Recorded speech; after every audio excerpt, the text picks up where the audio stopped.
Fala pessoal, tudo bem? Vamos para mais um Pre-Game Scrimmage do Boombet.com e revendo o Divisional Round, das semifinais de conferência, que foram simplesmente incríveis.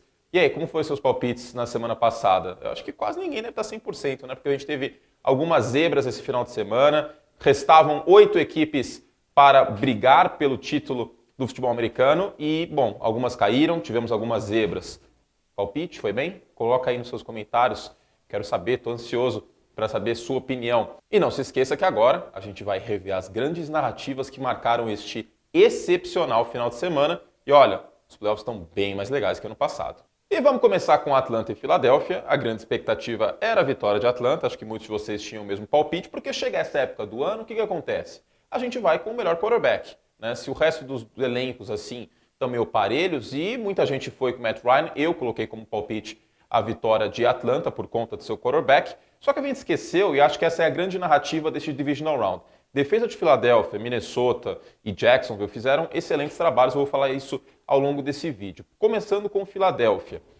O Matt Ryan teve a pior partida dele em pós-temporada, incluindo a grande final do ano passado, né? Ele teve mais ou menos 60% de aproveitamento e chegamos à conclusão do seguinte: comissão técnica, já tinha essa conclusão há algum tempo, mas essa partida mostra que comissão técnica importa. No ano passado, a Atlanta foi o 8º em aproveitamento na red zone, em passes para touchdown. Neste ano, muito pior, né? Reduziu de 65% de aproveitamento para 48%. Ao longo de toda a temporada, a gente viu que dava tela azul quando chegava o ataque de Atlanta, e isso é responsabilidade do Steve Sarkisian, o coordenador ofensivo. A gente viu péssimas chamadas ao longo de todo o ano, e quando chegou o momento derradeiro, quando chegou o momento para fazer o touchdown, para avançar para a final de conferência, uma jogada muito ruim, né? O Matt Ryan rolando para fora do pocket, tentando acionar o Julio Jones, e uma estatística interessante. Mirando no Julio Jones na red zone, o Matt Ryan tem 1 de 18 neste ano.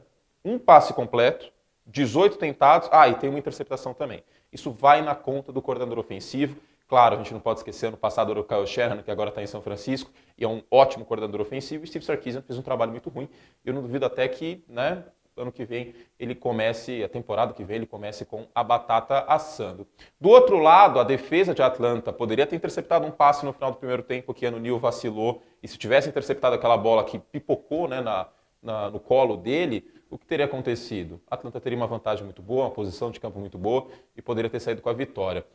E a defesa de Atlanta, que foi muito bem na semana passada contra o Todd Gurley, contra Los Angeles, em jardas após a recepção, foi bem mal neste sábado. O Jay Ajayi teve mais de 60 jardas após a recepção, acabou com o jogo em alguns aspectos, e o Nick Foles fez o básico, né? Teve 4 jardas por passe viajando, né? A bola viajou em média 4 jardas a cada passe do Nick Foles, fez o básico, não precisou se esforçar tanto assim, não precisou colocar o jogo nas costas, porque a defesa de Filadélfia é a grande história dessa partida. E agora a gente vai falar de Tom Brady, vai falar de New England, porque essa era uma das grandes histórias entrando no final de semana. O que a gente estava falando bastante? Os caras estão mordidos, os caras estão bravos e os caras vão vir com tudo. Dito e feito. Tom Brady teve uma grande partida, ele vinha de uma sequência bem ruim, né? Vamos falar a verdade, 6 touchdowns e 5 interceptações nos últimos 5 jogos da temporada. Foi praticamente perfeito no sábado contra a Tennessee. A linha ofensiva de New England fez um trabalho acima da média, porque o que aconteceu? O Tom Brady não foi sacado, né? E a gente estava falando de uma defesa que era a 5ª da NFL em sacks, a defesa de Tennessee, o Dick LeBeau, grande coordenador defensivo, e o Brady colocou ele no bolso mais uma vez. 0 sacks, Brady bem protegido, Dion Lewis teve excelente partida, né, somando jardas corridas e recebidas do running back de New England, ele passou aí de 140, então esses foram os destaques ofensivos. Claro, a gente não pode esquecer também, Danny Amendola, 11 recepções, né, havia uma grande preocupação, o Julian Edelman não joga nos playoffs, e aí como que vai acontecer? Ele que perdeu toda a temporada, não volta mais neste ano, e o Danny Amendola fez um papel bom de Julian Edelman, né, recebendo passes curtos e ganhando jardas após a recepção. Gronkowski também, depois de ficar apagado na final contra Nova York, né, na última partida da semana 17, foi muito bem, teve touchdown, mais de 80 jardas. Então o ataque de New England, aquele negócio meio tipo, a gente esperava, né? Agora, Tennessee, vocês lembram que eu falei, se Tennessee não conseguisse correr com a bola, né, eu falei naquele vídeo exclusivo, ia dar ruim. Derrick Henry não conseguiu correr, Por quê? New England lotou o box com 8 jogadores para parar a corrida, anular a corrida e forçar o Marcus Mariota a passar a bola. Só que quando você força o Marcus Mariota a passar a bola, o que acontece? A defesa de New England sabe que vem uma tentativa de passe. Ela pode ser mais agressiva com isso. Dito e feito.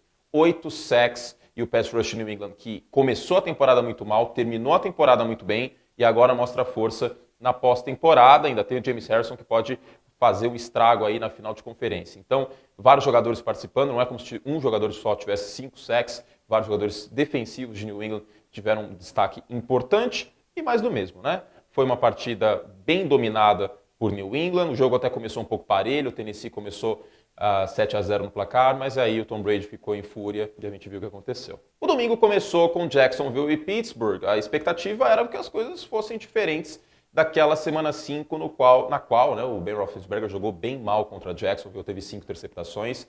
E no vídeo exclusivo eu falei, regressão à média. Seria virtualmente impossível que ele tivesse 5 interceptações, 2 delas retornadas para touchdown. De fato não aconteceu. Inclusive ele passou para mais de 400 jardas, quebrou o recorde de jardas passadas em pós-temporada e nesse sentido Pittsburgh foi bem. A questão é que ele foi pressionado em 12 dropbacks, em 12 recuos de passe, teve sacks nestes, um touchdown e uma interceptação quando pressionado. Então a defesa de Jacksonville não conseguiu uma atuação fantástica como na semana 5, só que conseguiu forçar turnovers, conseguiu pressionar o quarterback de Pittsburgh. Esse foi um dos segredos. Talvez a gente tenha até subestimado essa defesa. É uma das melhores defesas da NFL. Para mim, é a melhor defesa ao longo do ano em estatísticas mais casuais, em estatísticas situacionais de Minnesota, eu já falo sobre isso. Mas a grande questão é essa. A defesa de Jacksonville apareceu para o jogo e fez uma excelente partida. Do outro lado, o que eu queria falar é o seguinte. O grande temor era que Jacksonville não conseguisse fazer pontos para brigar com Pittsburgh no placar. Né? Assim, tudo bem, o ataque de Jacksonville é fraco, o ataque isso, o ataque aquilo. Só que eles começaram muito bem a partida. Isso foi uma chave para o sucesso. O Leonard Fournette teve mais de 100 jardas corridas e era uma preocupação porque ele terminou a temporada mal. Porém, ele teve uma lesão no tornozelo e não foi tão efetivo em jardas por carregada depois disso. Isso é muito importante para a final da conferência, que acontece no próximo domingo. Vamos ver se ele se recupera a tempo, porque vai viajar para New England para enfrentar um forte time. O ataque de Jacksonville é corrido e é conservador. Só que isso deu certo, porque foi muito eficiente. A ausência do Ryan Shazier foi muito sentida pelo lado de Pittsburgh. Já era uma defesa que vinha tendo uma deficiência para parar o jogo corrido sem o Shazier e contra o Fournette, enfim, não conseguiu fazer muita coisa. O que eu gostei também, a gente fala muito brincando do Blake Bortles, mas ele foi eficiente, quer ou não, em profundidade, né? Arriscou, conseguiu big plays. Isso foi importante e se quiser vencer New England na semana que vem, vai ser ainda mais importante. Então o que fica desse jogo é, a defesa de Jacksonville apareceu, a defesa é muito boa, mesmo tomando 400 jardas, forçou turnovers, e isso é essencial para a semana que vem. E agora vamos para o último jogo, que com certeza tirou você do sofá, mesmo você não torcendo para nenhum dos dois times. Foi um jogo incrível, foi um jogo inesquecível e com certeza entrou para a história do futebol americano. Minnesota New Orleans. New Orleans tem um histórico ruim fora de casa em pós-temporada e mais uma vez aconteceu isso. Do outro lado, a gente tinha um time de Minnesota que sempre teve coração quebrado em momentos decisivos nessa época do ano, em pós-temporada, e finalmente isso não aconteceu. O kicker foi bem e teve uma recepção maravilhosa no final. Mas antes de falar dessa recepção, o que eu queria falar é o seguinte. Alvin Kamara e o Mark Ingram, running backs de New Orleans, tiveram mais de 6 jardas por toque na bola durante a temporada regular. Em pós-temporada tiveram 4. Então, se vocês se lembram, eu falei no vídeo exclusivo, isso seria essencial. Como que os running backs de New Orleans jogariam? Isso até para você dar seu palpite, fazer sua jogada ao vivo. Não jogaram tão bem. O Drew Brees não jogou bem no primeiro tempo. No segundo tempo ele foi fenomenal, mas a defesa de Minnesota fez um trabalho incrível, né? No primeiro tempo, contendo o New Orleans em muitos sentidos, o que deu uma certa gordura para ser queimada no final do jogo. E no final do jogo, agora sim a gente vai falar sobre isso, Case Keenum, que história fantástica, né? É um cara que é reserva, ele foi muito bem na época de college, mas foi contratado por Minnesota para ser reserva. A ideia era que o Sam Bradford fosse o titular. No meio da temporada, o Teddy Bridgewater voltou, né? Poderia ser titular e, enfim, mantiveram o Case Keenum, que é uma das grandes histórias da temporada. Como é legal ver isso, né? Um cara chegando como reserva, ganha posição, se mantém como titular. E todo mundo que acompanha o Minnesota de perto sabe que o Case Keenum é um cara que trabalha muito duro, um cara que fica mais tempo no CT do time para ver vídeo de jogada, etc. E é uma história muito bonita. E o Case Keenum conseguiu um milagre. Passe no final do jogo, cronômetro zerado, e o Stephon Diggs conseguiu recepção. Não vou nem mencionar demérito da defesa de New Orleans aqui, que realmente foi uma jogada horrível, perdeu o tackle na Williams, mas o ponto é que foi um jogo muito emocionante. E o Case Keenum, no final do jogo, 3 de 4 em passes para mais de 20 jardas. A gente esperava essa big play do outro lado, de New Orleans. E o Keenum foi o cara que apareceu, foi o cara que no final do jogo decidiu. Ele não estava jogando bem, só que no final do jogo ele foi o que a gente chama de clutch, né, decisivo. E é isso que você precisa de pós-temporada. Minnesota chega muito embalado para enfrentar a Filadélfia na semana que vem, joga fora de casa, mas chega muito embalado, com o coração na ponta dos dedos, e isso em pós-temporada é essencial. Ufa! Então foi isso, esse histórico Divisional Round. Com certeza os playoffs neste ano estão melhores do que do ano passado. Conseguimos falar pelo menos um pouquinho de todos esses 4 jogos.